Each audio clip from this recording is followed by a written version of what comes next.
Thank you everyone for joining. So welcome. My name is Dr. Rebecca Mears. I'm a member of the VIN Foundation Student Debt Education team. Really excited to be partnering with ACVIM for this session, focusing on candidates today. We're going to be doing a lot of discussion of what's going on in the student debt world and trying to answer your questions. Feel free to ask any questions that you have. Try and use the Q&A for that. You can ask anonymously there, as well as you can upvote questions. And then we'll keep the chat open for any technical issues, or sometimes Tony may have questions for you all and look for some responses there. We'll also be sending out a follow-up email in the coming days that will have the recording. So don't worry if you missed something, you'll be able to go back and watch again, as well as some other follow-up information and the evaluation form to receive your CE certificate. So keep an eye out for that, and it will come from studentdebt@vinfoundation.org. And with that, I'm going to turn it over to Tony. Great, thanks, Becca, and thanks everyone for joining. You guys have you're definitely I would say the hardest group to corral for any kind of session. I know you're busy. It's crazy. I'm married to a diplomat in ACVIM, and I remember her residency well. Not a lot of free time. So, but however, with the registration questions that you all were asking, this information is definitely relevant. You know, from going through that, I peppered in a lot of those questions that are in here. Some of them look like you haven't looked at your loans in a while, right? So, and that's again to be expected with all that you have going on around you, but it does help to take a breath, pop your head up every once in a while and look at some of these things that are going on around you, particularly with your student loans, because you know things have been changing and things are continuing to change, and we're probably going to see them change even more. So you're going to want to know how to understand that landscape and act appropriately so you can minimize any of the cost implications to your student loans. And when we're dealing with veterinary school size student loan balances, missing the details can result in significant costs, right? And that's really what we're trying to prevent, is to make sure that everybody has the most recent information available, and then you're able to act on the best available information to reduce the amount of cost that is going to come with repaying your student loans. So feel free to dive in with any questions that you have. Again, I'm going to add, I added a lot of the questions that you all asked into this presentation. And I also added some specific sections that seem to be overlap with the questions that you're asking, as well as the special considerations we have for you, depending on where you might be in your training, and then what it might look like after you finish your training and you move from being paid like a resident to being paid like a specialist, right? So we're going to cover those type of concepts and how you might use some of the benefits that are available with your student loans to kind of ease that transition from resident to specialist. Ideally, we want everybody to understand how they can do a physical exam and diagnostics on their student loans, right? You're all highly trained, high functioning clinicians, and usually the best way to digest this financial stuff is to talk about it in terms that we understand, right? So we're going to do physical exams and diagnostics on our student loans. We've got some new tools we could use to understand where we are in the repayment landscape.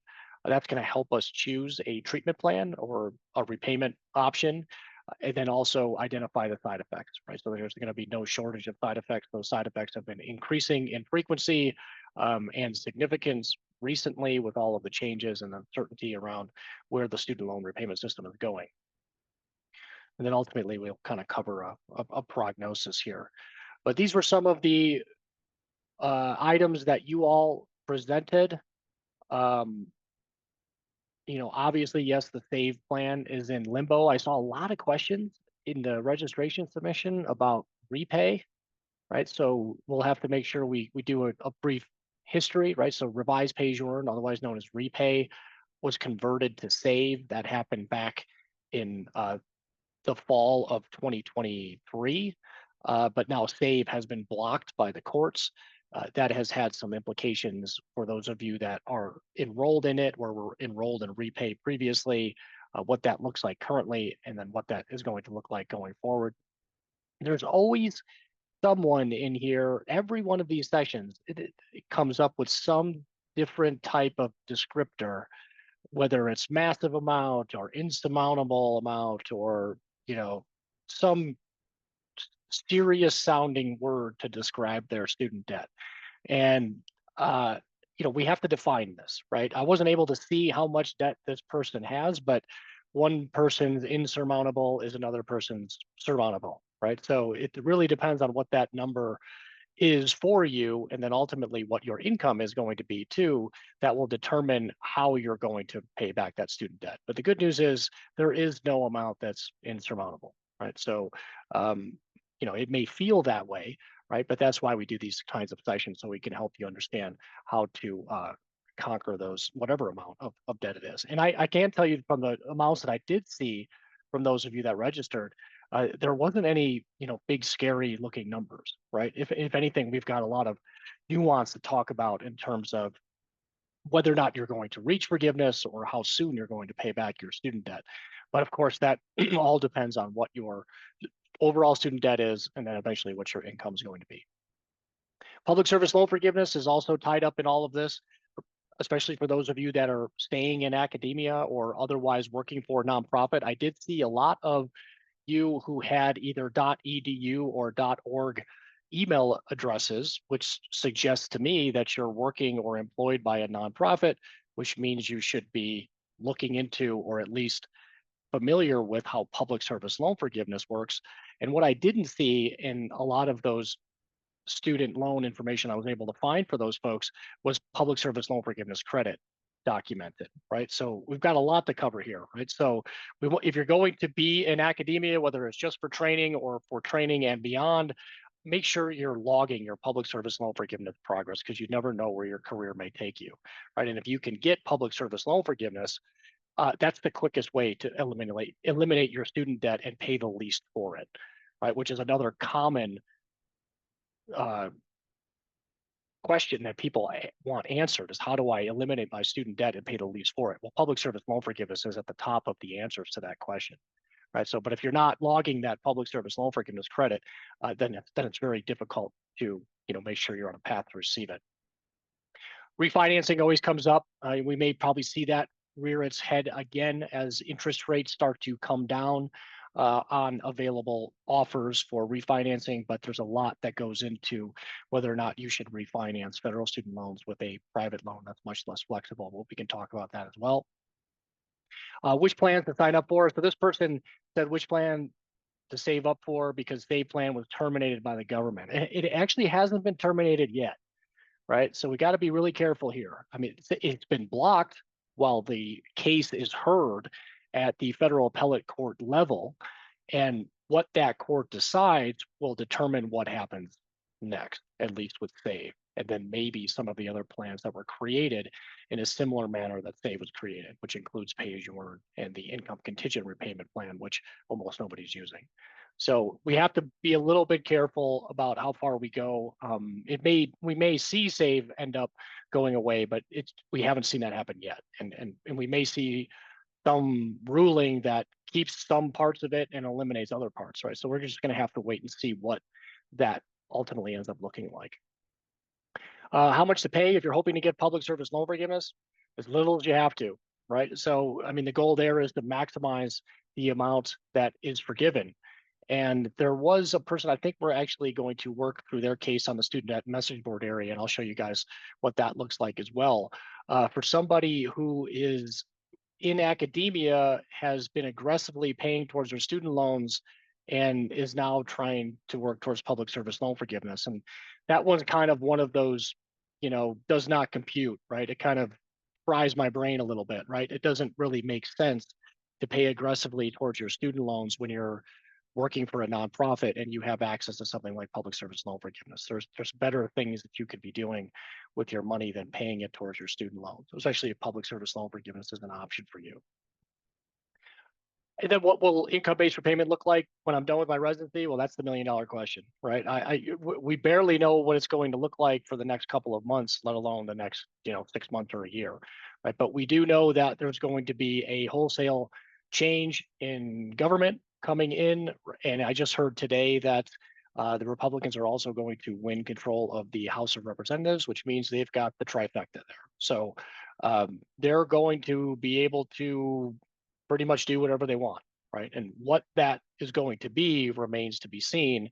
I mean, we can dig through some of the proposals that have been made in the past and make some guesses when it comes to student loans, but ultimately that's going to be up to this incoming administration and this makeup of Congress, who, and when they actually tackle legislation addressing student loans. So those are some of the changes that are going to be on the horizon.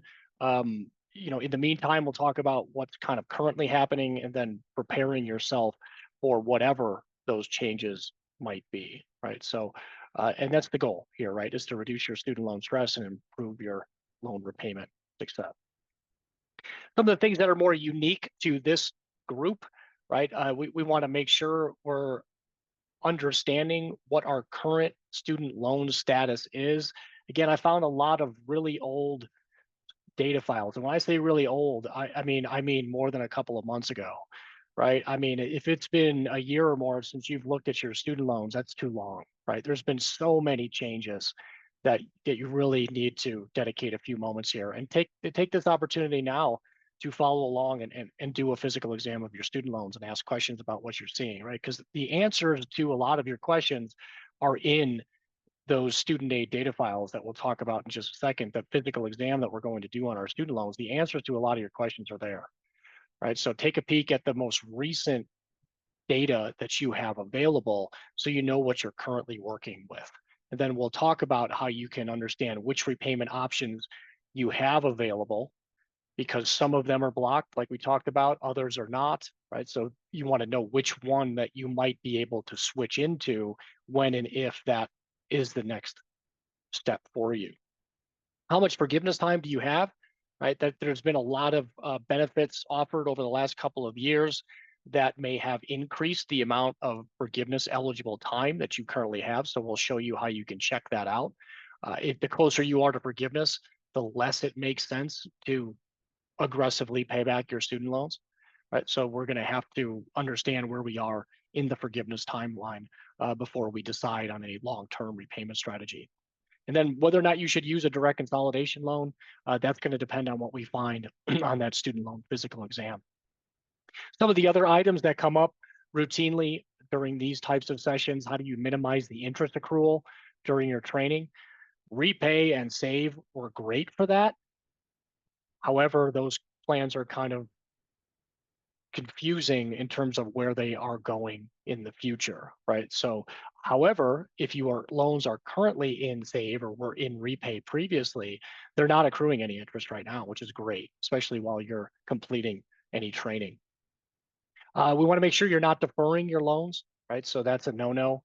That's different than the general forbearance that your loans could be in if you're in the SAVE plan now, right? So we want to make sure we differentiate between those things. But it is quite possible for your loans to end up in deferment, especially if you're doing any kind of master's along with your training at an academic institution. We're going to differentiate between public service loan forgiveness and the forgiveness that's available through the income-driven repayment plans. How to navigate that post-training income bump, right? The income-driven plans do provide a strategic on-ramp to repayment, right? So just because you finished your training, you pass your boards, and you start getting paid like a specialist, doesn't mean you need to automatically throw a bunch of money at your student loans, right? There's a way you can use those repayment plans to kind of smooth that transition and then work on your overall financial wellness and then kind of ease into those higher payments later on. And are you likely to reach any kind of forgiveness, right? That's going to depend on how much forgiveness time you have, what your student loan balance is, and then what your debt to income ratio is likely to be after your training is complete. All right, so a lot on the agenda there, right? Though that top part we'll cover in the physical exam and diagnostics. That bottom part will be more in the prescription and treatment plan portion of this. But these are, again, some of the comments and questions that you all submitted here with your registration, right? So we want to make sure that we address all of those this afternoon. All right, so why do I do this? I'm a veterinarian with student debt. I'm married to a ACVIM specialist. She has even more debt than I do. So combined, we have more than $400,000 of student debt. I'm kind of a numbers geek. I really like finance. This is something that it's like an onion. The more layers you peel, the stinkier it gets, right? And student loans have been a really tough topic when it comes to our colleagues for a number of years, and it's only getting more challenging now that it seems to change more frequently than we thought it could or would.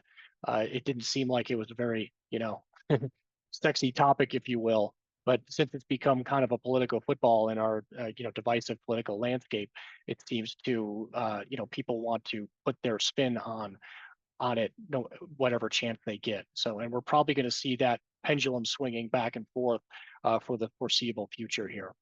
But the good news is, your student loans, your federal student loans, are still the most flexible yet annoying debt that you're ever going to have.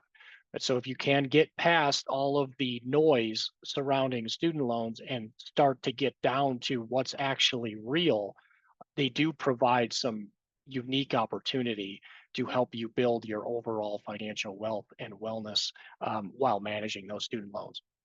And that's where, my wife and I have kind of been navigating this system for more than 10 years now, and we've seen it change, right? Not as frequently as it's changed over the last few years, but we've seen some major changes along the way. So we started out, in the standard 10-year plan, which didn't work very well for us because the payments were ungodly high, right? So that's the problem with the traditional repayment options. If you have a relatively high amount of student debt, is that the payment is based on the amount, right? And the shorter the time frame, the faster you try to pay it back, the higher the monthly payment's going to be, right? So, but good news, we do have these income-driven options. As the name implies, your income determines the payment. So we went from $4,500 a month to $1,400 a month. We added a new repayment option in 2015 called Revised Pay As You Earn. That got our payment even lower. And then we had the pandemic forbearance benefits, which many of you benefited from either during school or during your training, where the interest and payments were shut off for your student loans, but you were still earning forgiveness credit on that particular that time frame, right? So a pretty unique bonus that nobody really saw coming for their student loans. So again, coming back to that, federal student loans are the most flexible but annoying debt you'll ever have. That was really beneficial. REPAYE then became SAVE about a year ago, and since then, it has been challenged by the courts. They found a court that was like, hey, wait a minute, this doesn't seem quite right. Let's stop this and hear what both sides have to say, and we'll make a ruling on it. And during that time frame, so that happened in July of 2024, and since then, anybody who was using SAVE, or formerly known as REPAYE, right? So if you were in REPAYE, your loans got automatically converted to SAVE. If your loans were in SAVE during this court block, then July 22nd, you didn't have to make any more payments. Since then, you were automatically put into a forbearance with no interest accruing, no payments due, but you're also not earning any forgiveness credit, right? Whether that's public service loan forgiveness or credit towards income-driven repayment. And that's where we are currently. The arguments for that case have started. So it's going to be some time here before that finishes, and then ultimately the court rules or comes up with their ruling on that.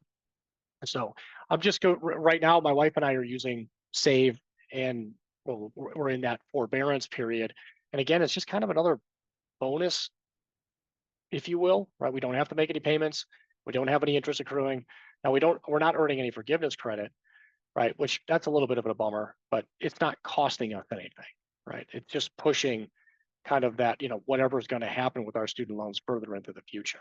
but it does give us a unique opportunity to boost other areas of our overall financial wellness while we don't have to make payments, while interest is not accruing on our student loans. So the way the income-driven plans work is you make payments based on your income for a specific period of time, depending on the plan that you use.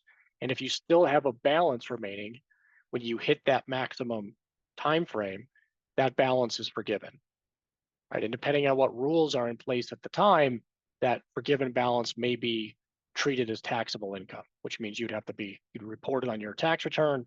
You might have to pay a tax on that, right? We're planning as if we're going to have to pay a tax on what's forgiven.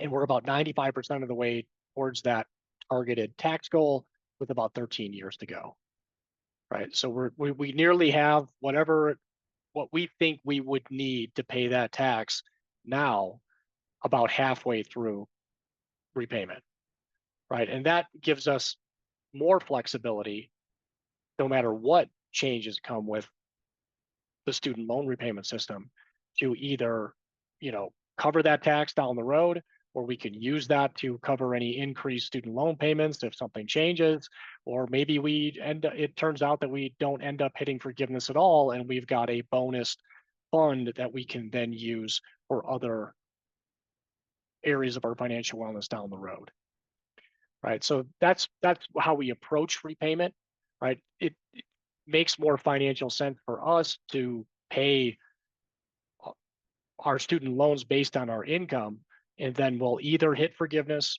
or we'll pay the balance to zero, right? Either outcome is going to be fine. But at present, we're expecting to hit that forgiveness timeline, which could involve a tax. So we're planning as if we have to pay that tax as well. And that's what you're looking at here. This is our dedicated tax fund. The dotted line represents how much we put in it. And then the solid line represents the value of that fund, right? And the greater we can get this difference, the difference between this dotted line and the value of that fund, the less of our own money that we're actually using to pay that tax. Now, if it turns out that, we earn more money than we were expecting and our payments go up and we end up paying more or all of our student loan balance to zero before we hit forgiveness, great, right? Then we don't have to use this forgiveness fund for any tax down the road, right? If we do still hit forgiveness, then we'll be prepared, right? And this is kind of the same idea that I think is translatable to a lot of your situations, right? So you may be looking at finishing your training and a significant bump in your income. What do I do? Well, you can let your payments still be determined on your income. And if you end up earning more income than you ever thought possible, then your payment will be higher. You'll pay your balance to zero faster, right? You'll probably not hit forgiveness, right? You don't have to worry about saving for the tax, right? But the nice thing about doing it that way is that the payment is always a function of your income. So if your income goes up, your payments go up. If your income goes down, your payments go down. But it also, sets a nice amount that you pay towards your student loans rather than trying to come up with some other amount that may not work very well in your budget, right? So the income-driven plans are nice in that regard, where the payment that you make is generally a reasonable amount based on what you're earning, right? So that can change, right, over time, but it's the way that they're designed. It's more favorable if you expect some decrease in your income, right, for any reason, right? Whether you switch jobs or you take some time off to build a family or whatever the case is, right? The payments will adjust with your income. We do see too, if you have a scenario like, for instance, right now, right? I don't have a payment that's due. Why don't we just make some payments towards our student loans, right? Wouldn't this be a good time to try to attack our student loans? And again, no, not really, because it's still quite likely we're going to reach forgiveness. And if we pay more when we don't have to, then we're going to voluntarily pay more towards our student loans, right? If you're projected to hit forgiveness, then it doesn't make sense to pay more than your income requires, right? And I kind of brought this up earlier when we were talking about the person who said that they've been aggressively paying towards their student loans, but now they're interested in looking into public service loan forgiveness. Those two things don't really go together, right? They're kind of contraindicated, right? So public service loan forgiveness, you want to pay what your income requires you to pay and push as much of your student loan balance into that forgiveness. In the public service loan forgiveness case, that amount is forgiven tax-free. You don't have to pay a tax at the end of that repayment strategy. So it doesn't make a lot of sense to pay more than you have to. It's why we keep a separate dedicated forgiveness fund and don't instead pay extra towards our student loans. It's because it's actually going to cost us less in the long run to do that. All right. So let's dive into this student loan physical exam. Sorry, that a little bit out of sorts there. So based on what we find in our student loan portfolio will help us determine what comes next, right? So most of you are going to find direct type loans in there. There are a bunch of different subtypes in the direct loan family. So direct unsubsidized, direct grad plus loans. Those are the majority of the loan types that you would have received for veterinary school.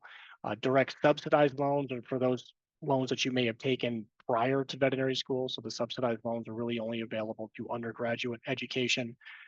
If you're a career changer or you've had a long trajectory in the higher education system, if you are in school and using student loans around the time or before July 1st of 2010, then you might have these federal family education loans. This was kind of the precursor to the direct loan program. Perkins loans are still floating around out there. They were discontinued in 2018.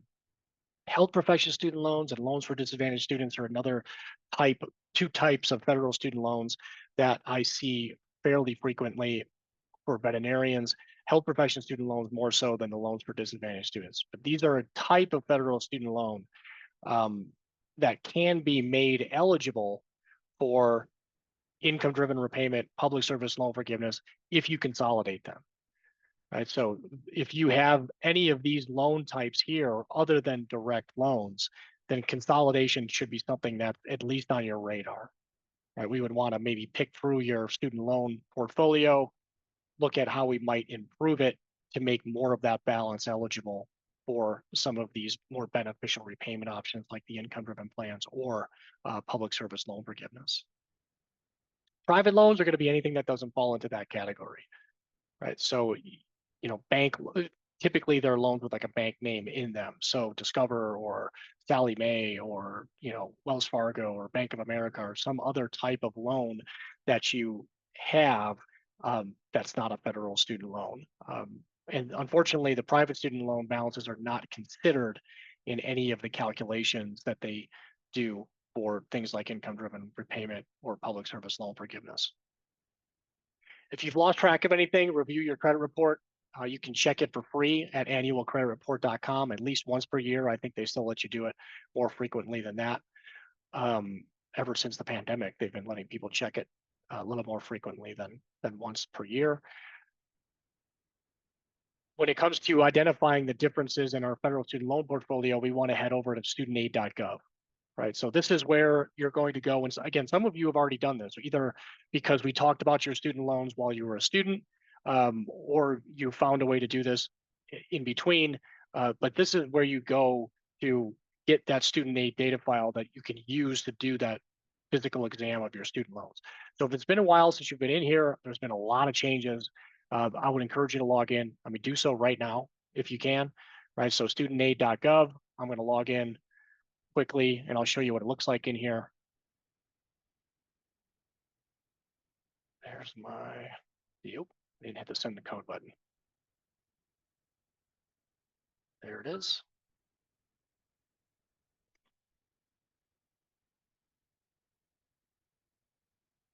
Curious, we just did one of these sessions last night. When I see it'll almost always ask you to update your contact information unless you've done it recently. Oh, it looks like I don't have to update my contact information. So it looks like less than 24 hours ago is sufficient. But if it's been a while since you've updated your contact information, then check that out, right? So if you're using a different email, which is often the case as you're moving your way through your different, training or even your post-training activities, different addresses, things like that. You want to make sure that that information is all up to date because you don't want to miss anything that they're trying to inform you of when it comes to your student loans. So here we can see the dashboard. This is the remaining balance on my particular student loans. Principal, a separate unpaid interest category, which is unique to federal student loans, right? I get charged interest on the principal only. I don't get charged any interest on this unpaid interest balance unless it gets added to the principal, right? And this is where, especially for you all, this is really important to differentiate because deferment, right? That deferment that your loans can get put into, particularly if you're doing some kind of master's during your training, those types of deferments can trigger that capitalization where the interest that accrues will get added to your principal. And the higher your principal, the more interest you accrue, the more you pay for your student loans, no matter how you choose to pay them back, right? Whether you hit forgiveness or you pay the balance to zero, you're going to pay more if your principal balance increases. So those are some of those things we want to be aware of on our student loan. But this information here isn't enough for me to make any decisions. I can see who my servicer is. I've got a due date listed here, which I don't put a lot of stock into right now because again, we're in that save general forbearance period where no payments are due, no interest is accruing. I don't have to provide any updated income information. And this is just a guess on the system's end here that, maybe we'll have some more information for you to go on by February, but I expect that this is probably going to change too, but we'll see. I'm going to click this view details button. And then that's where I'm going to find the download my aid data, right? So I'm going to click that button, more scary language, right? And then it'll ask me to save that file somewhere, that TXT file, keep it in that format, right? So don't change it to a PDF or copy and paste it into something else like a Word document. You want to keep it in that TXT format. And once you have that file, then we can head over to the VIN Foundation My Student Loans tool, right? So this is going to be the first tool that we cover here tonight. Again, some of you I know are already familiar with this, but it might be a while since you've actually used it. But this is a publicly available resource. Anybody can use it. Everybody does use it, but it's designed specifically for veterinarians and veterinary students. Right. So all of you are going to be in this most rightward box. You're done with veterinary school. You're either in repayment in some manner or you're facing repayment. So I'm going to upload a file here. I've got some that I pulled from. So here is, let's start with this one. I've got a few examples to go through. Now, some of these, again, are older, right? So we're going to see some pop-ups and things that may not be relevant for you if you put a newer file in there. But I kind of doing this on purpose. I wanted to highlight what the information would be in here that is useful for us to see.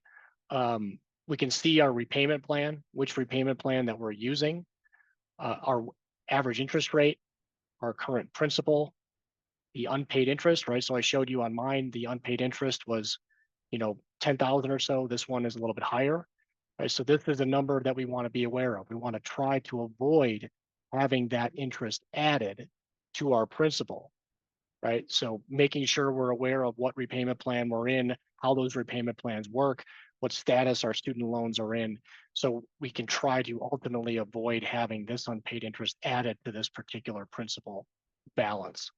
We can see what the monthly payment used to be, right? So relatively low there. And then if you're using an income-driven plan, it'll also show an anniversary date in that particular file, right? So the anniversary date is when you would be required to provide that updated information or your updated income information to have that monthly payment changed. Now, this anniversary date has been kind of kicked into the future ever since the pandemic forbearance benefits have ended.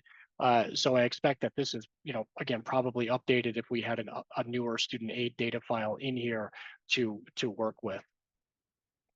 And the pay-as-you-earn, if this person were working towards public service loan forgiveness, we would see some public service loan forgiveness time listed in there. I don't see that for this particular person. So if they were actually working in academia or doing their training in academia, or were working for a nonprofit, then submitting a public service loan forgiveness employment certification form would be on the list of things to do, right? Because you want to make sure that you're logging that progress towards public service loan forgiveness.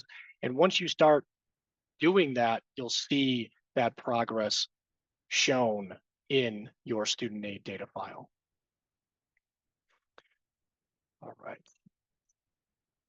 Oh, let me review the profiles. Right. So in the income-driven repayment eligibility tab, this will show you which of the income-driven plans you're able to use. Now, I know that they're kind of in flux, right? We know that this person is using pay-as-you-earn, right? But they're also eligible for SAVE, theoretically. Right now, SAVE, it's very difficult to get into SAVE, and anybody that was using SAVE is in that general forbearance, right? But so if we see SAVE go away, we know that they have access to the older version of IBR versus the newer version of IBR, which are very similar to pay-as-you-earn, right? So these income-driven options that you have, knowing which ones you're eligible for, can help you know where you might be heading next, right? So let's say under some worst case scenario, the court rules that SAVE is no longer good and you can't get forgiveness under pay-as-you-earn. This person's currently using pay-as-you-earn. Where do they go next? Well, we know that they're eligible for this older version of IBR, right? So worst case scenario, we could fall back to this older version of IBR, particularly if we had some years left of training, or if we were trying to earn some credit towards public service loan forgiveness, or we wanted kind of a transitionary payment period where we have some payments based on our income for another 12 months or so while we look to see if there's something better for us to do more long term. Right. So knowing what your income-driven repayment options are, which you'll find in this income-driven repayment eligibility tab, is one of those things that you want to do as part of your student loan physical exam. And I've got some more examples too that we can work through that have a different, what I call income-driven repayment profiles. And we've got a resource on the WikiDebt, which is also another page within the Student Debt Center that talks about your income-driven repayment profiles. There's a table in here that kind of talks about, what's currently out there. That's likely going to change, but again, it gives you an idea of where you might be able to end up depending on what those changes are. All right. All right, so this is just to kind of spell out where we are right now. I've already talked through that, just doing that student loan physical exam, but SAVE is blocked. It got blocked in July. No interest is accrued on your loans. No payments are due for at least another 6 months, is what the Department of Education said a couple of weeks ago. However, just be aware that what the Department of Education says now, there's a different Department of Education coming in January, right? So we're going to have to reconcile those things too. Now, this Department of Education is still running things for at least the next couple of months, and then the incoming administration will start installing their own, folks in there and coming up with what they would like to do. So it's just a matter of how fast those things happen, right? So I think that's probably why they said it'll be another 6 months before we see what's coming next, but it could be even longer, but it also could be shorter, right? So we'll just have to kind of keep an eye on what that looks like. As part of the lawsuit that questioned SAVE, it pulled in with it some of the other plans that were created in a similar manner that SAVE was created. So this gets into, the government regulatory weeds. But way back when, 1993, when there was an amendment to the Higher Education Act, which governs federal student loans and repayment, they allowed the Department of Education to come up with the repayment plans, right? And now, again, they've been kind of working under the understanding that everything that was created since then was fine, but now the court is saying, well, wait a minute, maybe this oversteps your actual authority to do what you did in the manner that you did it, which includes granting forgiveness under these specific plans. So these are all of the plans that were created under that, perceived authority under that 1993 Higher Education Act to create these repayment options that would allow for, a certain amount of payment based on your income. But it's the what happens at the end part that is been called into question, the forgiveness component, essentially. Now, the income-based repayment plan, so IBR, which was initially written into the Higher Education Act in 2007, but then came online in 2009, and then was again amended in 2010, took effect in 2014, explicitly spells out forgiveness, right? So there's not the question as to whether or not the authority was granted there, because the law actually says, if this, then that, right? So if you make payments based on your income for a specified period of time, when you hit that specified period of time, 25 years for the old version of IBR, 20 years for the new version of IBR, if you still have a balance remaining, that balance is canceled by the Department of Education. So they're forgiven, and it may or may not be treated as taxable income. So we'll always have IBR to fall back on, at least, until or unless a new Congress came in and passes some new law that maybe creates another income-driven option that might have some more beneficial rules or different rules that you might benefit from. We're still going to have some kind of income-driven option to use that does have forgiveness. And this is, again, where knowing what those options are for you are so important, because IBR 2009, unfortunately, is not that great, right? But the new version of IBR is, right? So if you're eligible for this one, that's good to know. It doesn't mean you should necessarily run to it just yet, but it's good to keep in your back pocket, right? To know that you're eligible for this new version of IBR, right? And that's where you're going to find that information in that income-driven repayment eligibility tab. They have paused a lot of the applications for repayment when the whole court thing came down. They're suggesting that they're going to resume those applications, quote, in coming weeks. So maybe that's started behind the scenes. It's kind of hard to tell just now. But if you do have to interact with the system at all, chances are it's going to take some time to get the desired result. So if you're applying for a new plan, or you're trying to submit income recertification information, it's going to take a while for you to get where you're trying to go. But hopefully that backlog will resolve itself relatively soon. But they may even add pay-as-you-earn and ICR back to the list of options that you're able to choose. So backing up another step, when they created SAVE, they phased out pay-as-you-earn and ICR in an effort to make things, quote, simpler, right? So one of the thoughts were that there was too many repayment options. It was too confusing to know which ones you should choose. So they tried to make one really good one and eliminate some of the other ones that wouldn't have been as beneficial as the new one. But that's created kind of a mess since the courts got involved with SAVE.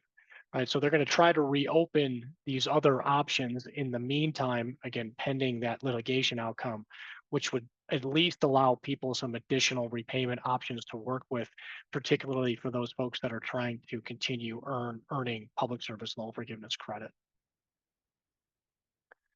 One of the comments that came in, from somebody who has a .gov email address, was asking about the new repayment rules. So these are the only repayment rules that I'm currently familiar with, right? So there aren't any real new ones yet, right? So this is one of those questions where I was kind of like, man, I hope that person shows up today, because I'd really love some more information on what they meant when they submitted this as part of their registration. So,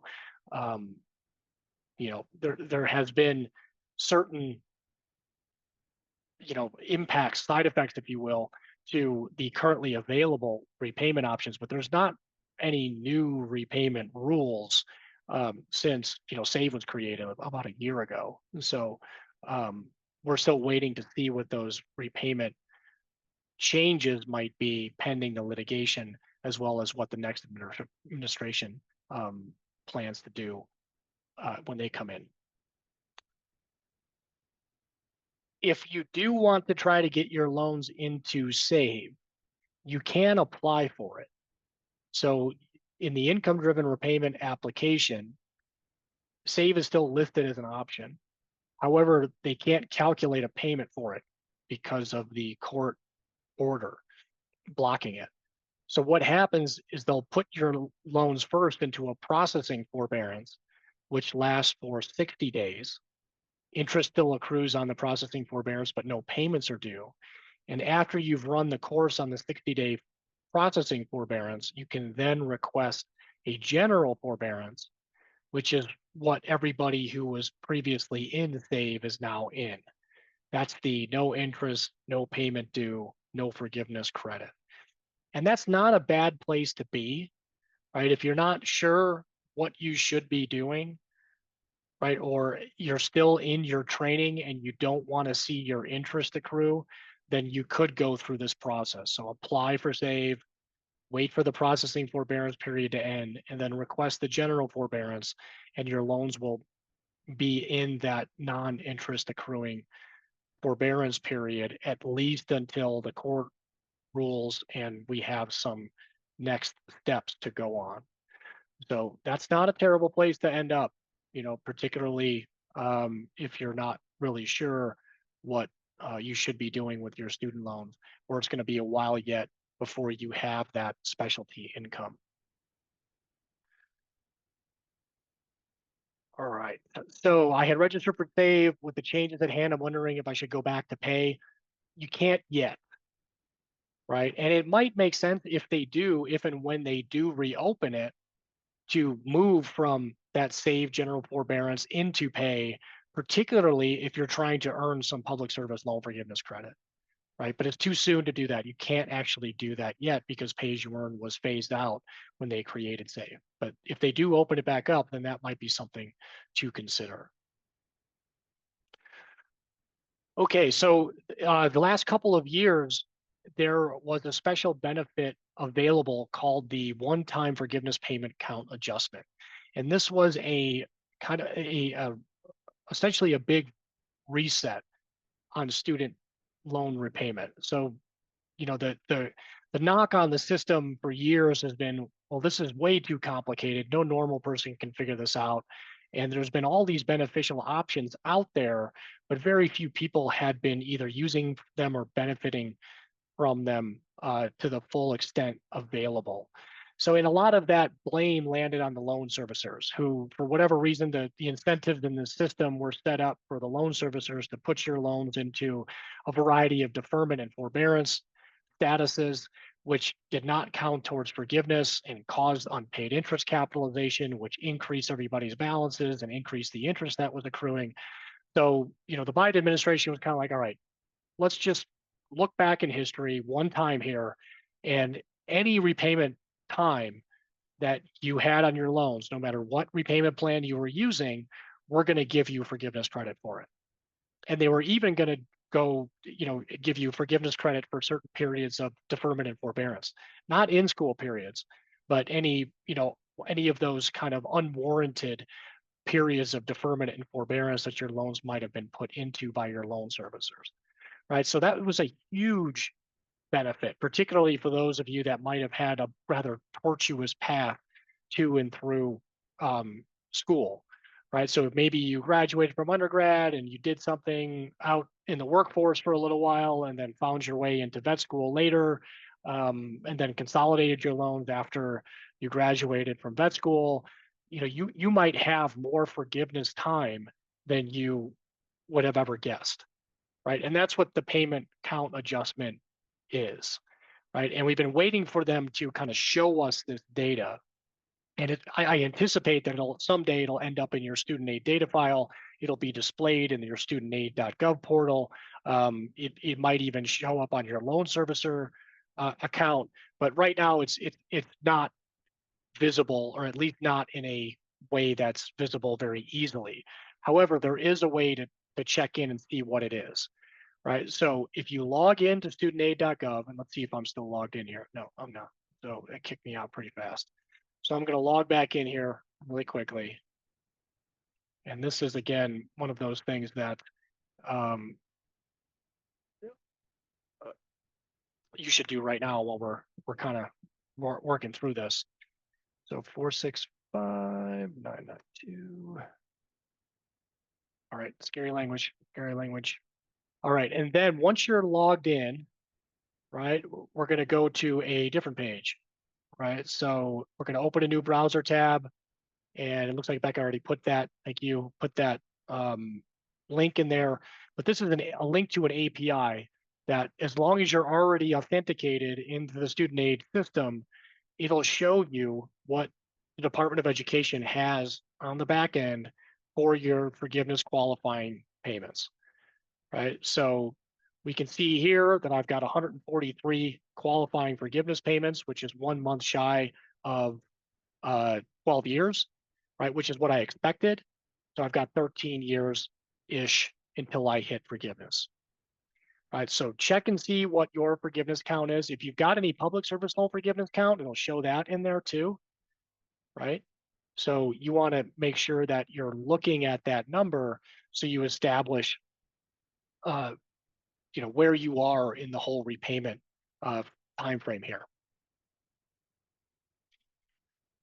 Anniversary dates, like I alluded to this when we were looking at that student loan physical exam earlier. So when you use an income-driven plan, at least once a year, you have to provide updated income information. That has been a real mess as the system has been changing and the courts have gotten involved. So they keep kicking the recertification can down the road. So currently, if your anniversary date is before February of 2025, so if you see one in there for December or January, then you can add 1 year to it until you get beyond that, at least into February 2025.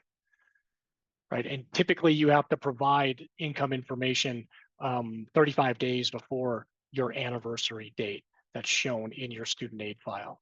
So there's been a lot of, let's say, disconnect between what your file might show versus what your loan servicer might show.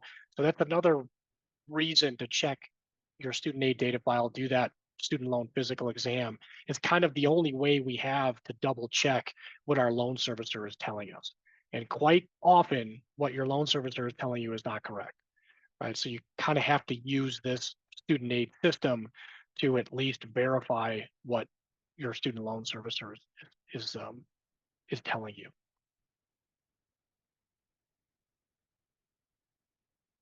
All right, let's walk through the repayment options. And again, feel free to jump in and ask any questions that you might have related to your experience with student loan repayment, or if I'm not touching on any of those things that you're hoping we were going to cover here.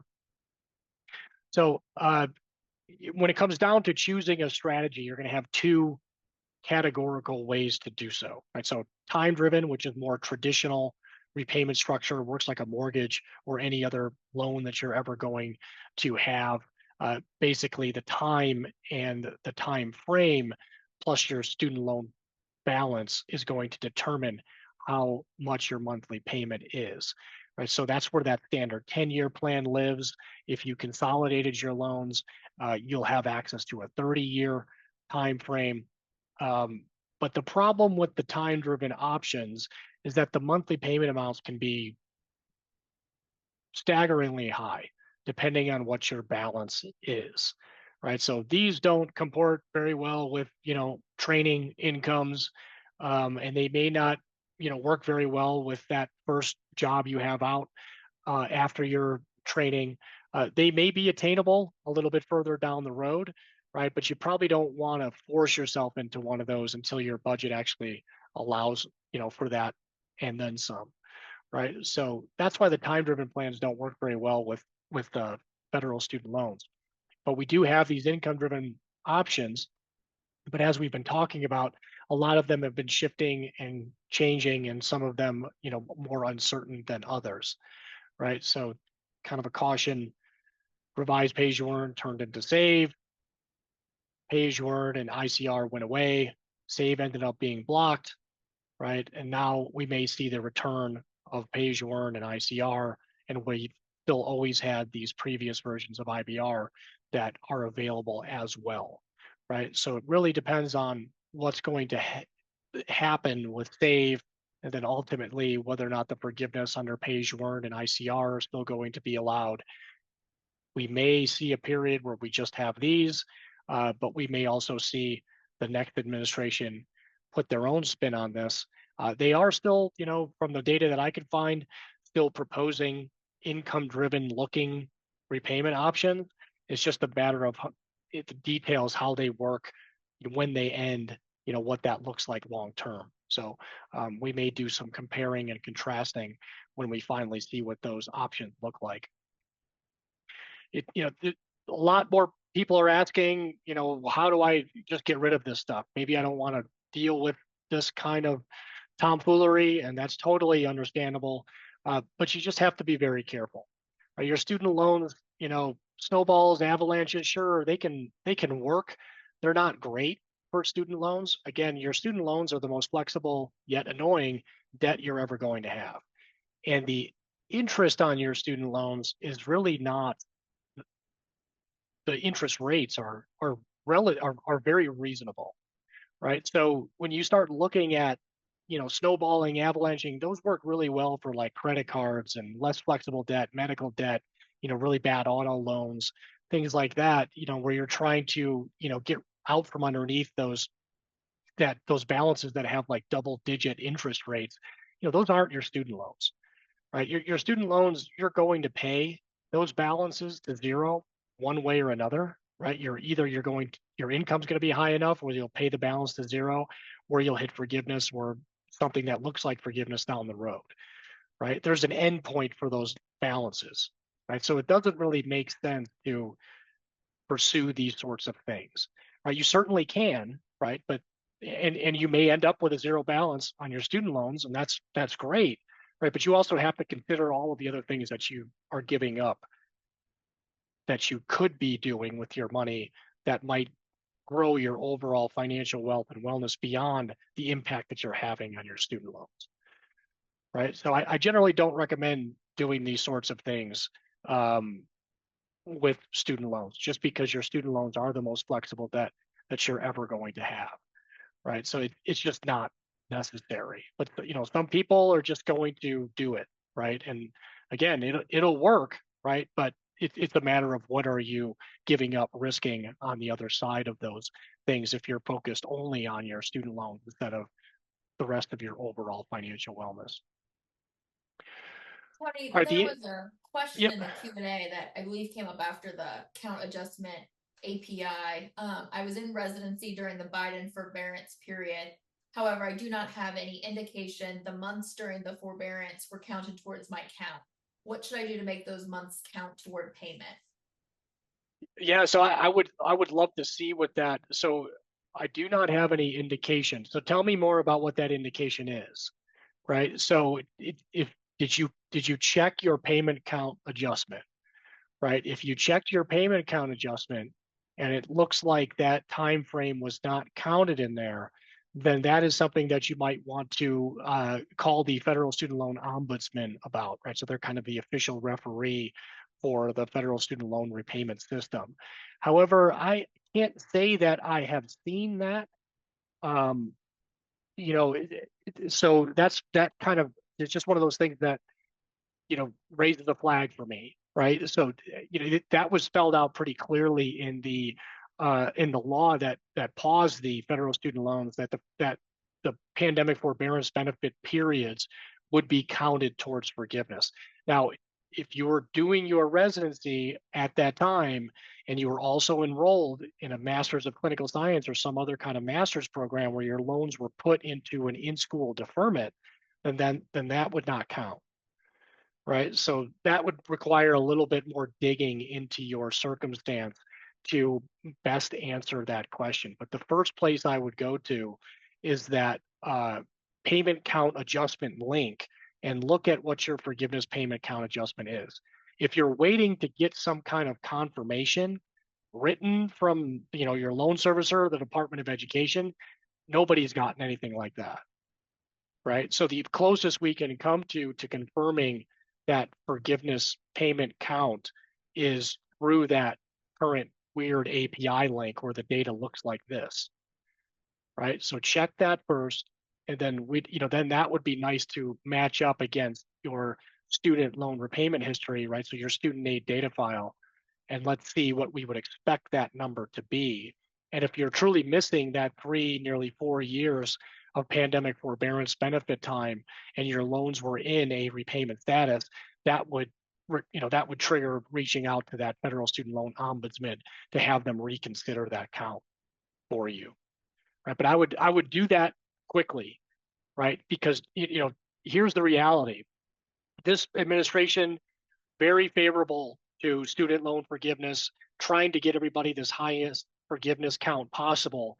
When you call the federal student loan ombudsman in January or February after they change administration, you're probably not going to get a very, eager person to help, right? Because this whole forgiveness concept is one of the things that the incoming administration hates, right? So we're gonna have to see what they do with these numbers, but I'd still rather bank as much of this time as I possibly can, presuming that I'm going to be able to use it going forward, right? So if you're going to try to straighten this stuff out, you're on a expiring clock here, right? So act quickly if you can to confirm that suspicion, and then act accordingly.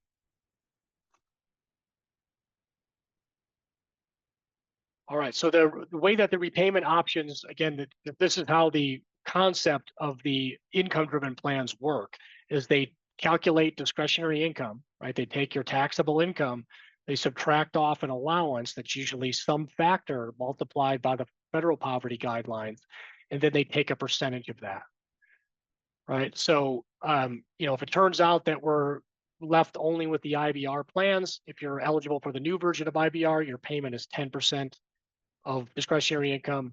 The older version of IBR is 15% of discretionary income. And it's this 150% factor that they use in that calculation, right? One of the reasons why SAVE was so beneficial is they bumped it up to 225%. So the payments were, the lowest possible under SAVE compared to all of the other income-driven repayment options. But if SAVE goes away, right, then we have to start looking at some of those other ones instead. How much should you pay? Again, it really depends on where your income is. So as your income changes, those payments change, right? And what that payment ultimately does to your student loan balance depends on how much student loan balance you have, right? So if you have an income around $200,000 after your training is over, right, and you've got $150,000 of student debt, right, then a $1,500 payment will go pretty far, right? But if you've got $300,000 of student debt, right, that $1,500 payment will barely cover the interest, right? So that's where the difference happens. And ultimately, what's going to determine whether or not you're likely to hit forgiveness or not under one of these income-driven plans. And we can use the student loan repayment simulator to help project whether or not we're going to reach forgiveness, right? So, and that's what triggers that forgiveness. You make these payments for that specified period of time, either 20 years or 25 years, depending on the plan that you're using or the plan that you're eligible for, right? And if there's still a balance remaining at that time frame, that's what triggers that cancellation or that forgiveness. Typically speaking, forgiven debt is treated as taxable income, right? So the amount of debt that's forgiven gets added to your tax return as if you earned that as income.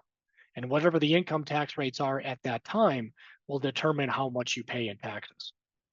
Now, Congress can exempt things from being taxed, and currently we have a tax exemption on any student loan forgiveness that's received between 2021 and 2025.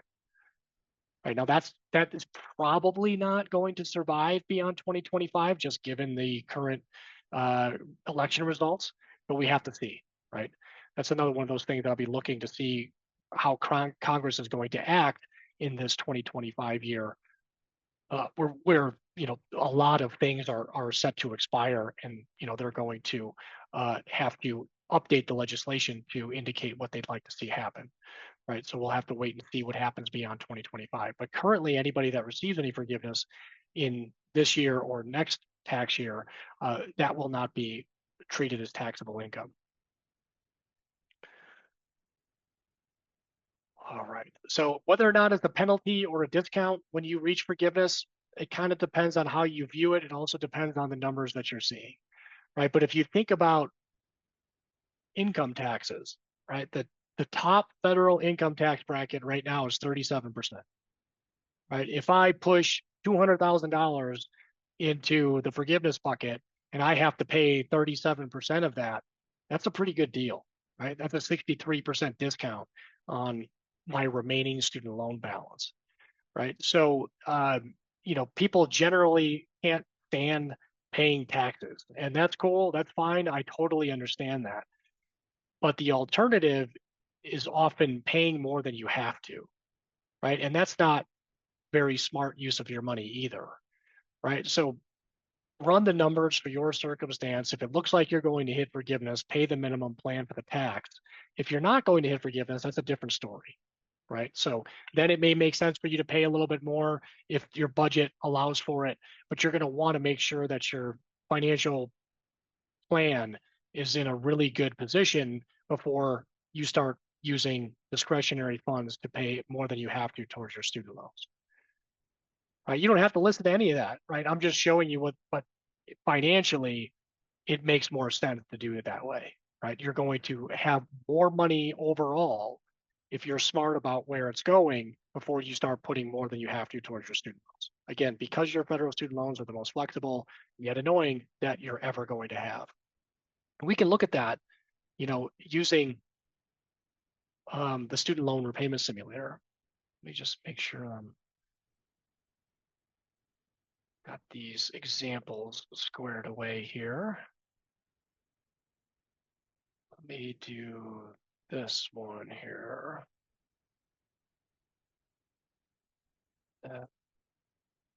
Okay.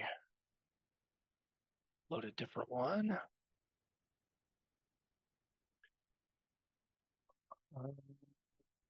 This one, I believe.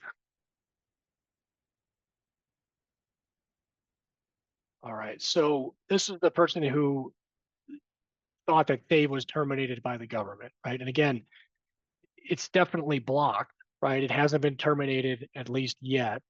And their file is about a year old now, which is really old, right? It still shows REPAYE.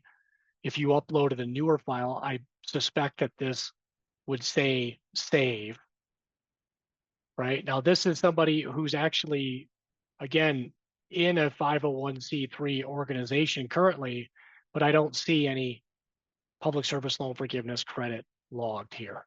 So definitely would submit a public service loan forgiveness employment certification form, checking my income-driven repayment eligibility.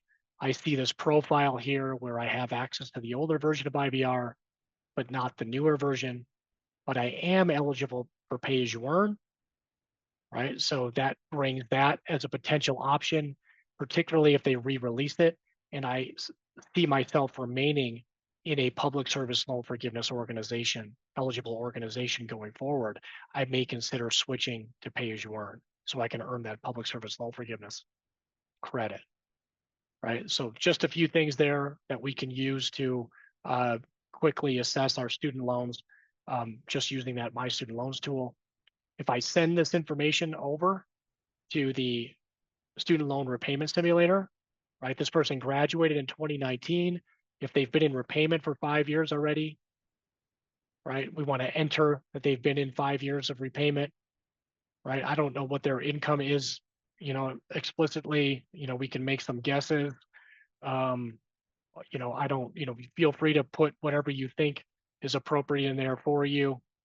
If you're married, if you have kids, if your spouse has student debt, right? If like my spouse has student debt, right, that, we would enter that information in here as well. How we file our taxes jointly versus separately would also play a role in that calculation, right? So enter all of that information in to the student loan repayment simulator and see what it shows you, right? So you may, get some answers in terms of, am I likely to hit forgiveness?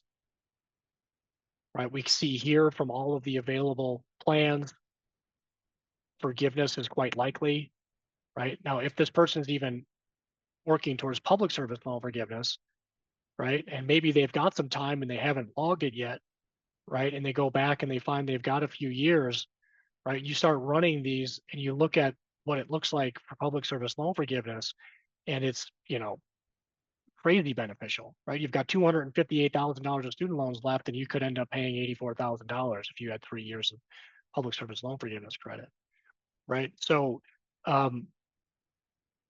using the tools to help understand the numbers behind it and what they look like long term, right, can help you craft that student loan repayment strategy, or at least start to answer those next set of questions.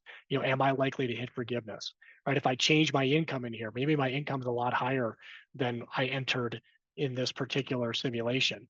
What does that do to the output, right?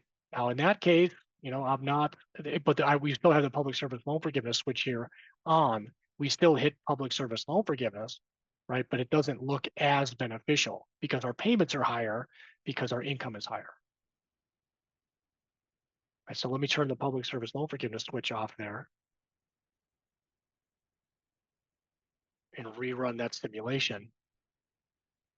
Right here, I still see I hit forgiveness under this new version of IBR, under pay as you earn, even under save if it survives, but I don't hit forgiveness under the old version of IBR. Right, and the total projected costs start to approach what a standard 10-year plan payment would be, right? You could see that up here, right? The monthly payment differences are not that, there's not much separation there, right? And when you see that, then those are indications, well, maybe I should just use something like a standard 10-year plan to extinguish my balance, right? Because my income generates a payment that's nearly the same, right? However, if I had more forgiveness time, that may change that calculation. Right, so we're still pretty close there. It's right on the cusp. So I want to see how the income unfolds, what the rest of the family circumstances look like. Right now, it would make sense to kind of stay where you're at, keep those payments low until we have some more certainty. But chances are, given that income projection we used here, we might be looking at a different strategy other than an income-driven strategy long term. Right, so we can work through those. We can work through those with you. So coming back to the question about the forgiveness payment account, and if you have questions about what you're seeing there or in the simulator, this is where being logged in while you're using the Student Debt Center is very helpful, right? So it's going to ask you for a VIN username and password. Whether you have an active VIN account or not, it's okay. Right? You don't have to have an active VIN account to have access to the student debt message board area. But if you already do, that's great. You'll have access to it. But we just want to have a VIN username and password so we know you're a veterinarian, right? Because we only provide that personalized assistance available on VIN to the message boards if you're a veterinarian. So we use your VIN username and password to confirm that, right? And this is the student debt message board area, right? So if you requested to have your case posted anonymously here, right, this is where it ends up. Right, so if you filled out that student debt and income signament form, right, so this is one of the ACVIM specialists who did so, right, an oncologist, right, how much student loan balance do they have, what's their income, they're currently using save, right, just as a quick glance here, right, when you have a debt to income ratio that's less than 1, which we have here, right, this person is likely to pay their balance to 0 before they reach forgiveness. However, if they're just starting this position, right, and their adjusted gross income here hasn't caught up to what their current income is, you can still benefit from using an income-driven plan as that on-ramp that I was talking about. Right, your payment will be otherwise lower for at least another 12 months or so, Or in this case, if you're in save, right, it's still zero and you're not accruing any interest, right? So you can use that time to boost the rest of your overall financial wellness, like paying off this credit card balance, right? Which is way more dangerous, even though the number is way smaller, right? That's way more dangerous than your $140,000 of student debt, right? So keep that, keep things like that in mind.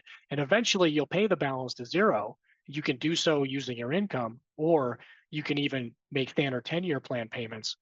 Either will be fine, right? But you want to focus on your overall financial health and wellness, you know, alongside your student loan, right? You don't want to get too wrapped up in your just your student loan balance. Here again, perfect illustration. Start by building an emergency fund, pay off that credit card debt first, use this save uncertainty to not have to make payments. You're not going to get charged anything extra on your student loans, and you're earning some really good income, right? Make sure you're boosting your health savings accounts. You're maximizing these 401k, retirement contributions. All of those sorts of things are going to pay way bigger dividends in the long run than, aggressively paying towards your student loans just because your payments are zero right now, right? So don't lose sight of the big picture just because we're looking at that big student debt number. So those are going to be the things that we talk about on this student debt folder here when we reply to this particular person. But there's thousands of these in here, right? So if you want to scan through them, see how they work, what kind of questions people are asking, what kind of replies that we're providing there, but that's how you can get that personalized assistance over on the student debt message board area. And for the person who's asking about the count adjustment data, right? We've got some of these that people are posting what they're finding in their available forgiveness payment count data, and we're trying to walk through that with them and help them interpret that, right? So this question I see here in the Q&A panel, in the forgiveness count screen, what is the difference between the lines that say payment count 143 versus the payment count that says 141? So I'm guessing that's for mine. Qualifying me. So and this is why I believe it's a good, it's a good pickup. This is why I believe they haven't posted this data yet, right? Because I don't think it's been finalized. I don't think that they've done the scrubbing they need to present it accurately just yet. But here's, I'm not eligible for the new version of IBR, but yet it still has a qualifying payment count here for me, and it doesn't equal the count that SAVE, the plan that I'm currently using, shows. So I don't really put a lot of stock into this one, right? Because again, I'm not eligible for that one, right? I can't explain why there's a difference between 2 months there, but it shouldn't even show a number there, right? Because I'm not eligible for that plan, right? So I don't put a lot, but those are some of the things that Beck and I walk through when people post their data in the student debt message board areas. We're looking for the plans that you're actually eligible for, the plan that you're currently using, and see what that qualifying payment count data shows, right? And I'm going to put more weight into that number and the remaining payment number that I see in that row versus the other one that doesn't match, right? But hopefully those are some of the things that are being worked out behind the scenes on the Department of Education side, that once they get to a point where they're comfortable sharing that data in a manner that other than this, right, we'll be able to work with it and rely on it a little bit more.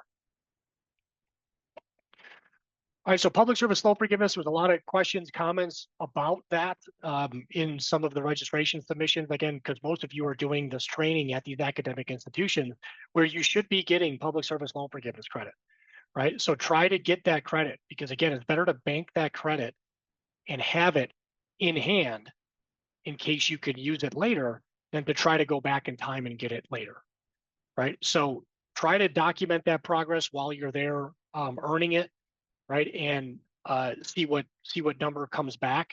But if you've got direct loans, if you're using an income-driven plan other than SAVE right now, then you should be earning that public service loan forgiveness credit, right? So make sure you document that progress so you can have that in your file. And who knows, even if you leave academia for a little while and then come back to it later, you want to pick back up that public service loan forgiveness credit, it'll be a lot easier if you've already logged that time frame to get to that end of that finish line later if you've already documented that that progress.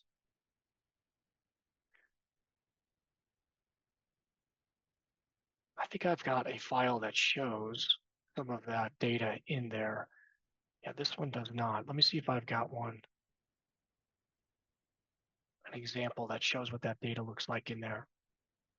You'll see it also in that forgiveness payment count data if it's available in that ugly API information. Let's see if I've got.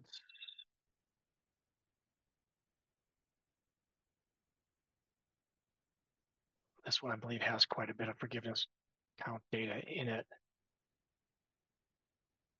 So you can see that they're in save. Yeah, this one's got 100 months of qualifying. So you need to hit 120 to hit the forgiveness finish line, right? So once you get to 120, you can apply to have your loans forgiven tax-free under public service loan forgiveness, right? Now, this is a person because they're pretty close, right? And they're using a plan that currently isn't granting public service loan forgiveness credit. This is the person who may benefit from switching to a plan that would provide them credit, like IBR. Right now, the payment's going to be a lot higher, right, than they're currently paying under SAVE, right, because of how they calculate the payment. But since you're really close, is it better to make some payments to keep that clock ticking to get the public service loan forgiveness versus sitting in a plan that isn't giving you public service loan forgiveness credit? Right, that's a tough call, right? But those are things that we can kind of help you weigh the pros and cons of over on the student debt message board area.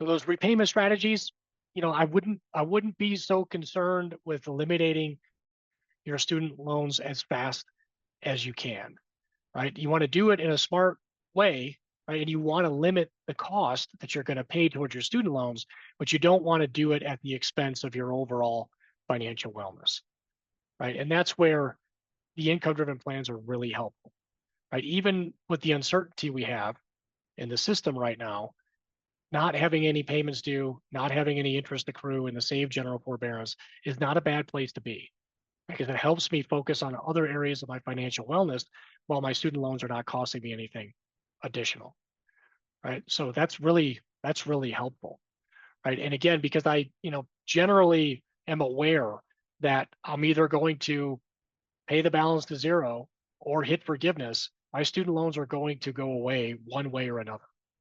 Right? So there's not a huge incentive for me to accelerate the payoff of those student loans. Instead, I'm going to be looking for other opportunities. Right? So I'm going to be maximizing my long-term tax advantage retirement savings, like a 401k, right? Boosting my emergency fund, boosting my opportunity fund, so I have some cash reserves sitting around in case something pops up that I want to pursue. Right? Buy a home, save for the down payment on a home, starting a family, expanding your family. All of those sorts of things are going to, you'll be able to accomplish them sooner than if you put up these barriers that say I have to pay off my student loans before I do any of those other things first. And you don't have to do that, right? And that's really the lesson that we learned from the income-driven plans. All right, so another question come in. If you have a few years of public service loan forgiveness credit but never reach 120, is it still helpful to have logged them? Will it reduce the total cost of the loan? Yeah, so no, not necessarily, right? So if you're there or it very soon removed from where you earned that public service loan forgiveness credit, I would still submit to log it. Right? It may be that you never end up using it, right? But it may be that you do, right? And that's probably one of the more common scenarios that we see with questions around public service loan forgiveness, is that people, started out maybe in one area, ended up in another, all of a sudden now they're eligible for public service loan forgiveness where they thought they might not be, right? So it just helps to have that credit logged versus not, right? You never know where your career is going to take you, right? It's also another reason why you probably shouldn't be paying aggressively towards your student loans, right? Because again, if you do end up in a position that can give you public service loan forgiveness credit or build on the prior public service loan forgiveness credit you had, then it didn't make sense to pay extra towards your student loan, right? So, and there's no way to go back and get that money back, right? So I just, it's a little bit like if you're, I don't know if you play cards or anything, it's just giving yourself the most outs possible,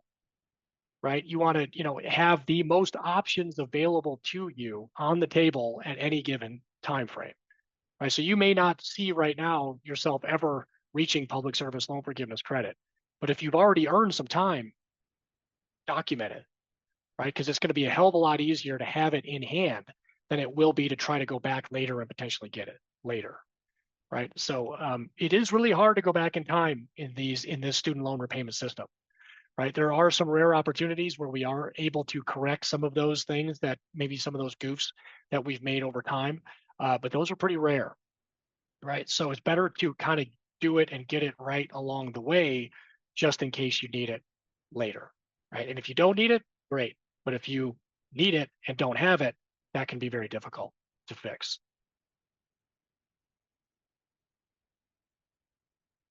All right, so what should you do now? It depends on what your debt to income ratio is and will be, right? So if you're still in your training, your debt to income ratio might be a little bit higher, but if you're done with your training and you're starting your specialty practice, then your debt to income ratio might be decreasing, right? But it also depends on how much forgiveness time you have, right? And that's where checking that forgiveness credit is so important.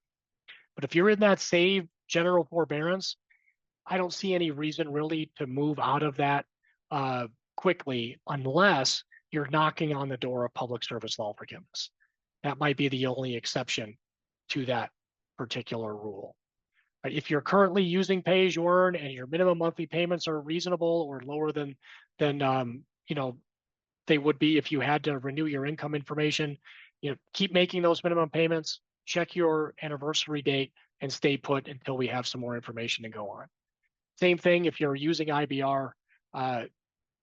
Hopefully you're not in IBR, right? But if you are, you may want to stay put just for the time being. But that's a situation-specific one, right? I'd kind of like to review that circumstance over on the student debt message board area and see if there is an opportunity to maybe get you into something a little more beneficial, particularly if you're in IBR 2009, right? But the problem with IBR that we've talked about already today is that if you move out of it, they're going to capitalize that unpaid interest. Right. So it really depends on a lot of other circumstances there.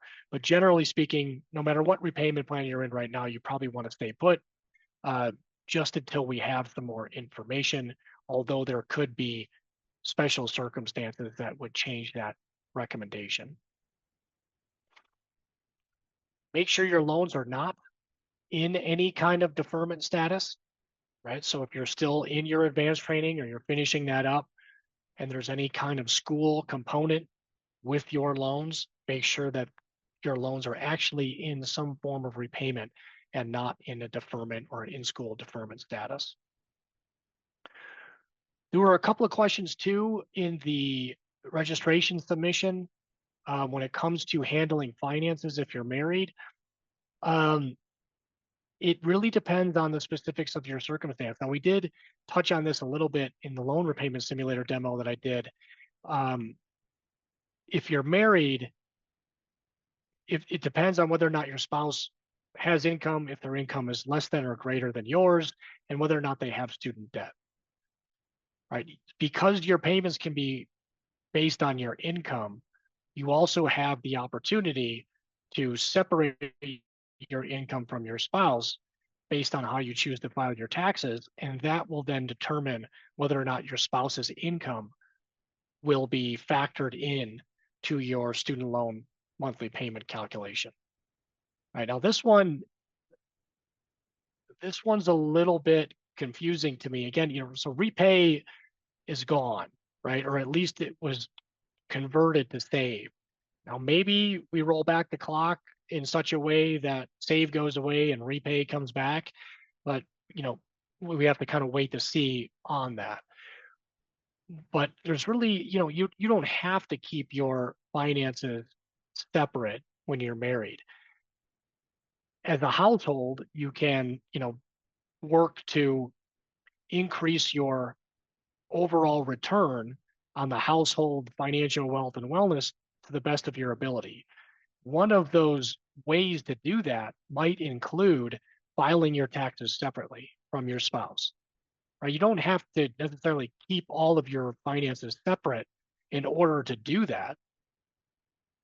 Right? You can if you want to, and if it makes sense for your household to keep all of your finances separately, that's fine, right? But you can still kind of work as a unit and file your taxes separately on your federal income tax return because maybe it makes sense for you to do so for your student loans, right? So it really is situation dependent, and you can change your tax filing status from year to year, right?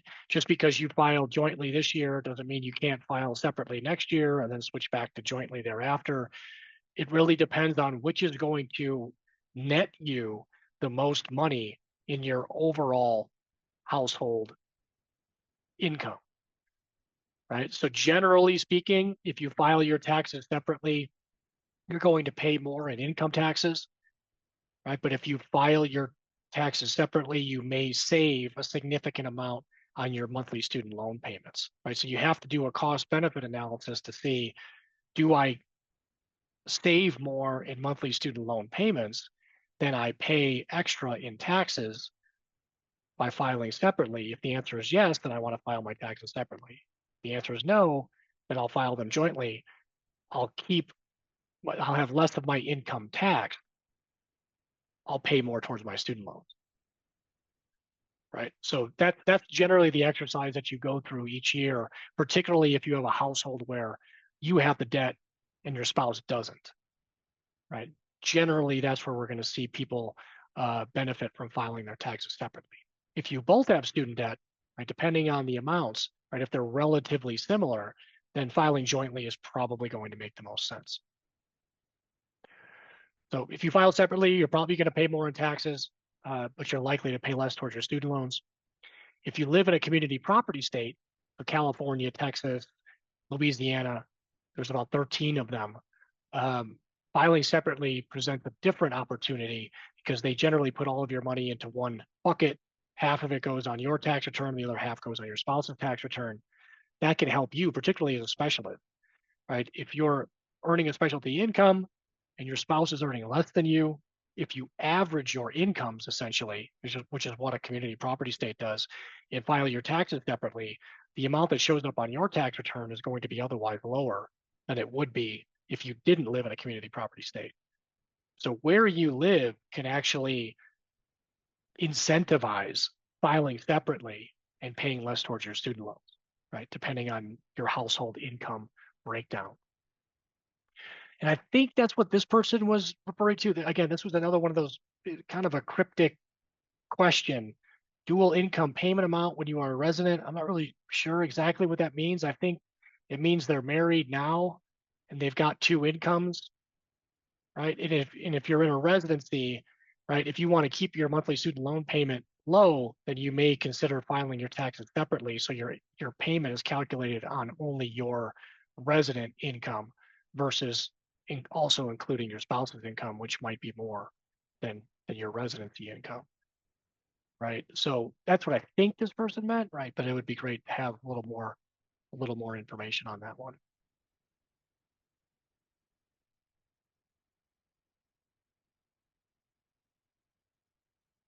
All right. Anything else that we're missing here? Kind of coming down to time here. A couple of things that you might want to look into depending on what you find in your federal student aid data file. Or if one thing I should point out, so these health profession student loans, those loans for disadvantaged students, they don't actually show up in your student aid file. right? But you can add them, right? So if I come back to my example here, if I know that I have health professional student loans, right, I can add them in here, right? And I can see what my loan portfolio would look like essentially if I consolidated my loans, right? So that's what adding these loans to the My Student Loans tool will help you see, right? So if I add that health professional student loan, loans for disadvantaged student, it's going to add that balance in here. It'll adjust my weighted average interest rate, right? It'll kind of give me an accounting of all my federal student loan balance, and then I can send that over to the student loan repayment simulator. But it presumes that I'm going to convert these, consolidate them into some kind of direct loan that would then be eligible for an income-driven plan or public service loan forgiveness. By themselves, they're not, right? So if you've got a health profession student loan, it's almost like having a private loan, right? They're going to charge you a different payment amount on here in addition to the payment you're paying on this component, which is why it can make sense then to consolidate those so they can be included in the overall monthly payment.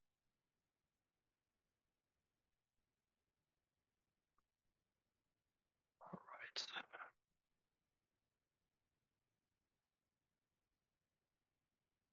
Try to avoid these kinds of repayment mistakes that we see pretty commonly. Assuming that an income-driven plan won't work for you, assuming that public service loan forgiveness is not going to work for you, right? Again, it's not that hard to log that progress, right? Submit that public service loan forgiveness employment certification form, and just document that time that you've earned towards public service loan forgiveness. If it does make sense for you to consolidate, the sooner you do it, the better. Waiting it has consequences, right? And even those of you that are already in repayment now, I would recommend that you post your circumstances to the student debt message board area so we can walk through whether or not it makes sense for you to consolidate, because there could be some pretty significant side effects of that, after you've already entered repayment. Choosing the right repayment plan, right? We generally try to stay out of IBR unless absolutely necessary. Missing your renewals, right? So we are going to have some income recertifications coming up in the not so distant future. So make sure you're on top of those, knowing what your anniversary date is and submitting that required income information when it's due. Try to resist the temptation to pay more than your income requires, right? Make sure that you're boosting all of those other more critical areas of your overall financial wellness first, right? And that's where we're going to finish up. We're going to head over to the financial wellness area just to make sure that we make it clear what those items are, right? So having that emergency fund, right? So I kind of illustrated this when I was walking through that example post that was in the VIN student debt folder. You want to at least have 3 to 6 months of your expenses, which requires you to have a budget, right? So you know what your average monthly expenses are, so you can multiply that number by 3 or 6 and work towards that goal. Contributing at least 10 to 15% of your gross income towards those tax advantage retirement plans. So those are things like 401ks or 403bs if you're in a nonprofit sector. If your employer is incentivizing you to contribute to those types of accounts, then make sure you're at least contributing the maximum you need to receive that maximum employer match. You'll hear people say that that's free money. It actually is free money. That's one of the only sources of free money that I'm aware of. Right, so do not leave that free money on the table. Right, so if your employer, matches 4% of what you put in, then you have to at least be contributing 4%. Right, so to get your maximum matching contribution, and that shouldn't prevent you from contributing more. Right, just because your employer matches only up to 4% doesn't mean you still can't contribute 10%.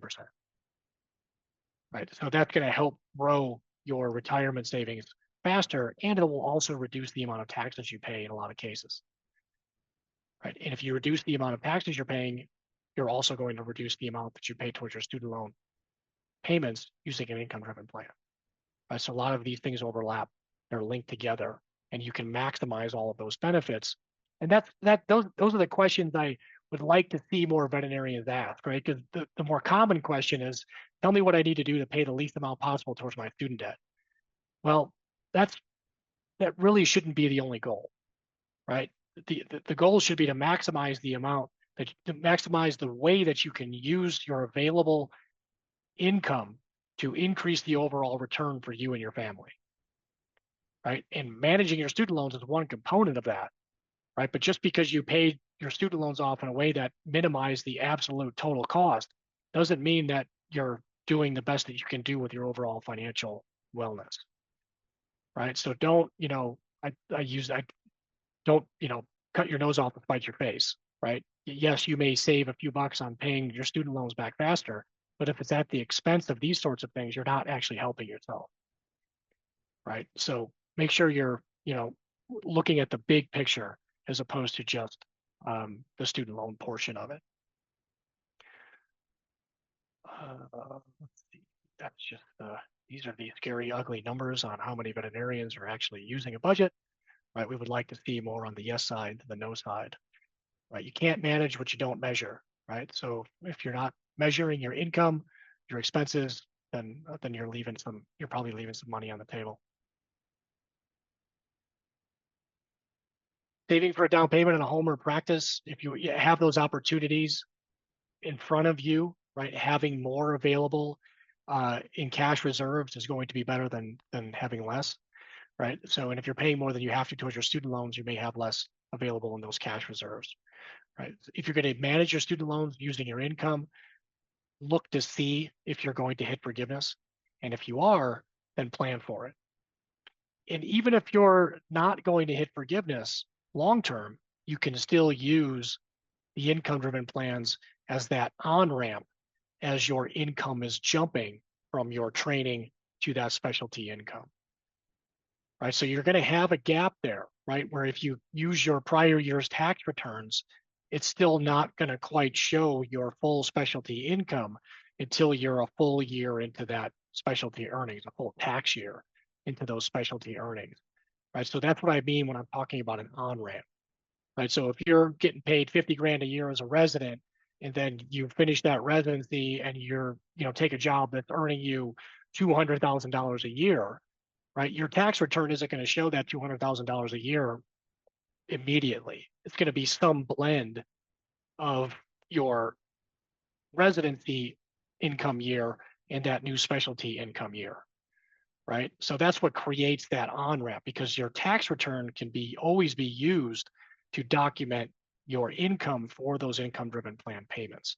So you can use that tax return buildup of your income to create that on-ramp, a reasonable monthly payment towards your student loans until you're so far removed from your training that your income is either only increasing or it's relatively stable at that higher amount.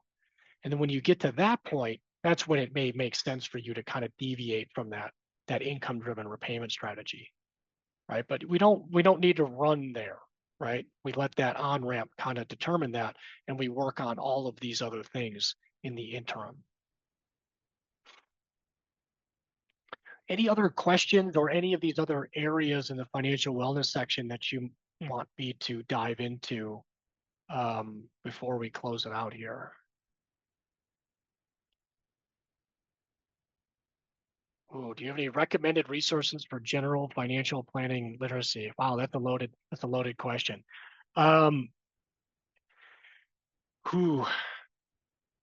Specific ones, not necessarily. Building your budget, however you choose to build your budget, is really the first part. Understanding where your income and expenses are going. So once you start to see those different items, that kind of helps you know where to go next, right? When it comes to finances, experience, in my opinion, is some of the best teaching tool. If you want to just get familiar more with kind of the terminology and things that are used in finance, I love resources like Investopedia. right? Because, every day I get kind of a email that talks about a term that you might hear floating around in the news, for a variety of things, finance related. But it,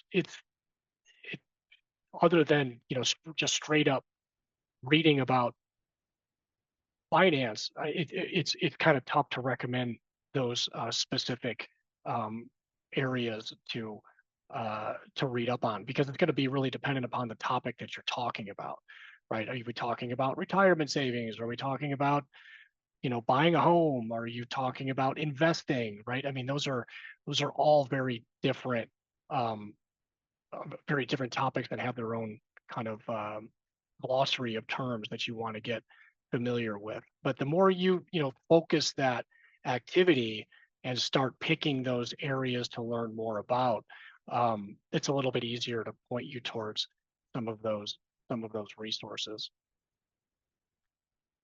It's hard. It's a little bit of a chicken and egg kind of thing, because people throw out, the resources to me all the time, and I'll read them and I'll look through them, but it also kind of requires you to have a baseline understanding of some financial concepts and terms before you can even assess whether or not that resource that person recommended is actually very useful. So it's a bit of a circular exercise. So keep peeling back the layers, keep asking questions. If you come across something that you're not familiar with, you can post it on the student debt message board area, and we're happy to kind of point you in directions to help explain a particular concept that you're struggling with. But trying to target what those areas are first really helps.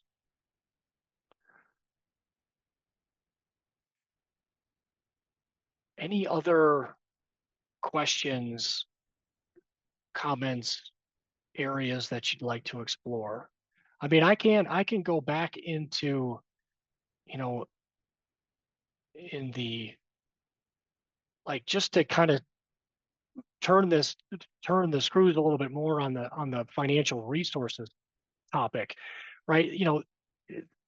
Where does this come from, right? So when you work for an employer, right, there's oftentimes compensation benefits that revolve around retirement programs, right? So, and they use a variety of different concepts and terms, right? So IRA, individual retirement account, right? In those two different ones, there's a Roth and a traditional, right? 401ks also have Roth and traditional or pre-tax contribution components.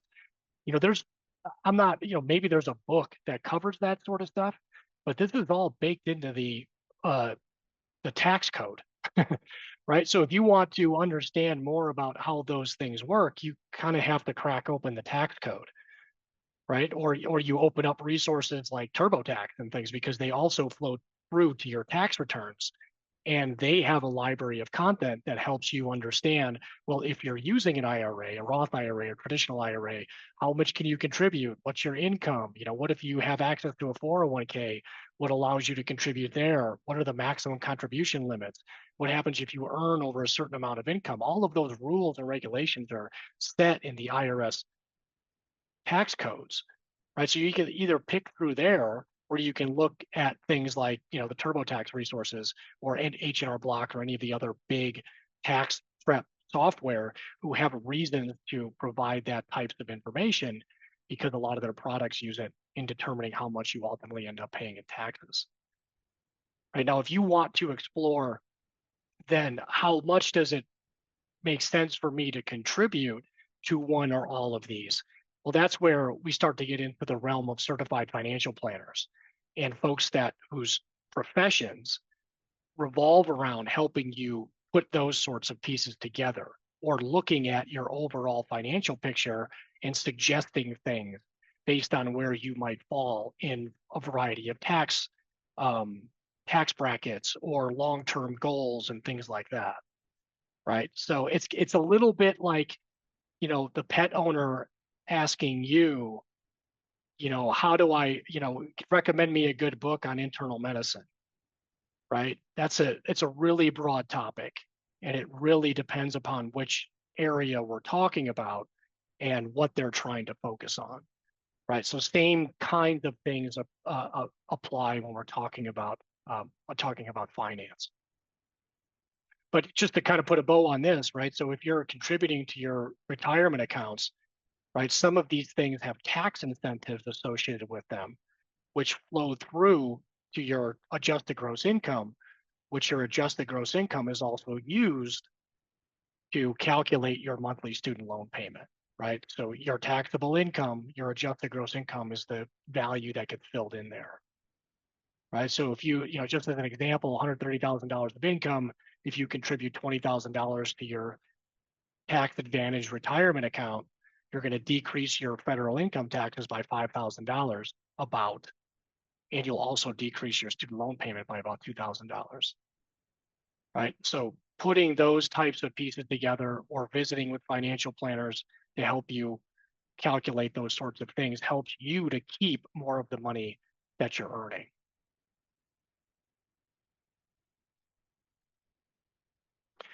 All right, so and then just because I'm always looking for ways to contextualize this a little bit better, right? I graduated vet school in 2012, right? And some of the concerns I see from people are, how do I minimize the interest I pay in my student loans? Great, I get that, right? But again, your interest rates on your student loans are generally favorable, right? And if I look at and compare, if I just, put as much money as I could, this is an S&P 500, right? So S&P 500 is an index that tracks 500 of the largest companies in the US, right? They have returned 14% per year, right? So if I'm not taking the opportunity to invest at a possible 14% return per year, and instead paying extra towards my student loan that's at 5, 6, 7%, I'm not doing myself any favors, right? So those are some of the things that we want to help peel back the layers of, right? So we can get beyond I'm just trying to stop my interest from accruing on my student loans. Yeah, totally get it, but again, don't cut your nose off to spite your face, right? Don't forego the potential 14% return, right? Just to stop the interest from accruing on your student loans, right? That's where you're potentially leaving money on the table. Right? If I come back to our example here, right? If I look at these different interest rates, right? All of them in this list, now this person's consolidated their loans, right? But we can see what the range of interest rates are. I can even filter it here, right? They're from 3.4% to 7.6%, right? Now, when you say, when veterinarians say, why are my student loan interest rates so high, right? Which one are we talking about here, right? I mean, it's kind of hard now to even get a mortgage with an interest rate that's less than 7%,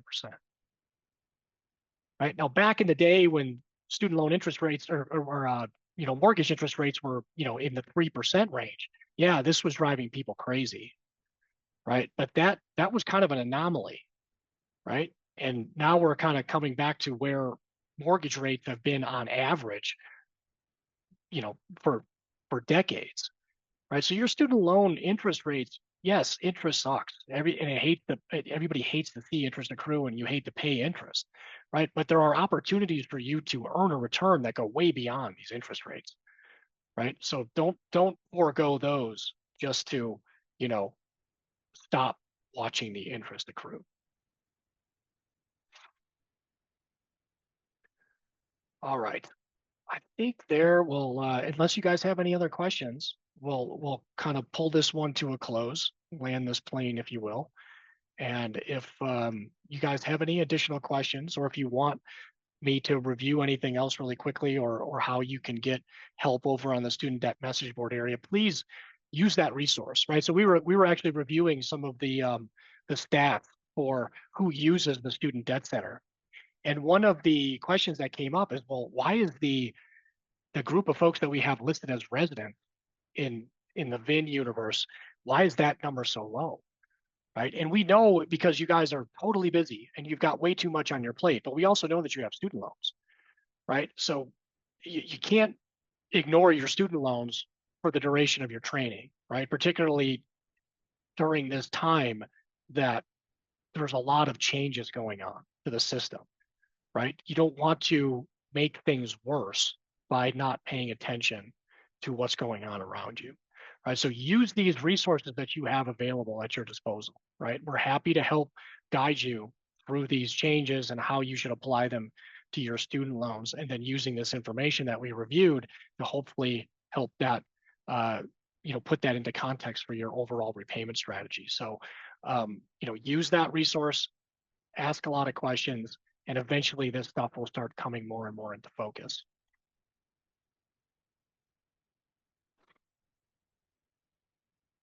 Great. Well, thanks again for joining. I wish you, a good rest of your day.